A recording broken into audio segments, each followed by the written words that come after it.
ना परिवार, ना नौकरी, ना जीने की कोई आस, फिर भी हार नहीं मानी, क्योंकि रमेश ने कान्हा पर भरोसा रखा और उसकी जिंदगी बदल गई। वो कैसे? चलिए इस कहानी के जरिए जानते हैं।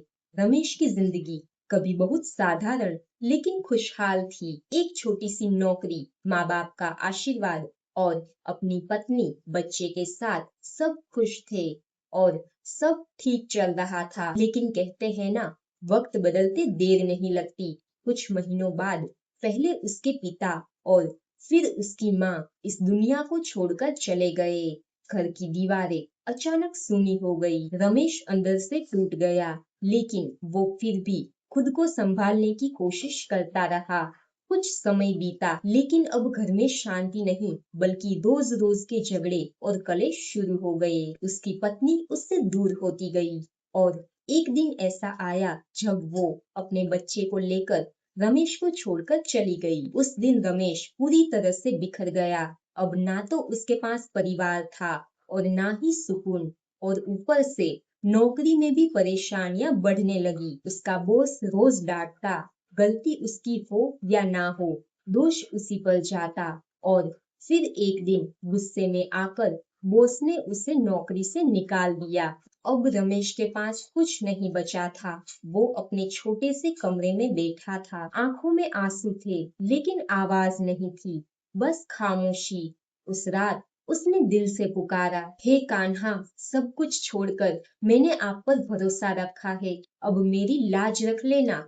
अगर बिगाड़ना है तो भी आप ही बिगाड़ो, अगर संवारना है तो भी आप ही संवारो। अब मेरे बस में कुछ नहीं रहा। उसने अपने आप को पूरी तरह भगवान के हवाले कर दिया। अगले दिन कुछ नहीं बदला था, लेकिन रमेश बदल गया। अब वो शिकायत नहीं करता था, बस हर सुबह उठकर कान्हा का नाम लेकर निकल जाता था। एक दिन उसे सड़क पर एक बूढ़े कारीगर मिले जो मंदिर का काम करते थे। उन्होंने रमेश को अपने साथ काम सीखने को कहा।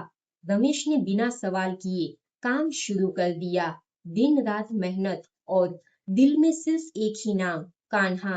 धीरे धीरे उसके हाथों में ऐसा हुनर आ गया कि वो मंदिर बनाने में ऐसी कारीगरी करने लगा कि लोग दूर दूर से उसका काम देखने आने लगे। कुछ सालों बाद वही रमेश जो सड़क पर बैठा रहता था, आज वो बहुत बड़ा कारीगर बन चुका था। उसके बनाए हुए पत्थर के मंदिर, मूर्तियां और घर की सजावटी चीजें शहर में मशहूर हो गई। और एक दिन उसकी दुकान पर एक औरत आई अपने बच्चे के साथ।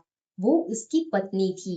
आंखों में पछतावा और दिल में वापस आने की उम्मीद। रमेश ने कुछ पल देखा और फिर बस इतना कहा, जब सब कुछ था तब तुम चली गई। आज जब मेरे पास सब कुछ सिर्फ कान्हा का दिया हुआ है, तो मैं उसे खोना नहीं चाहता। उसने अपने बच्चे को गले लगा लिया, क्योंकि वो अब टूट चुका इंसान नहीं था, वो एक मजबूत इंसान बन चुका था।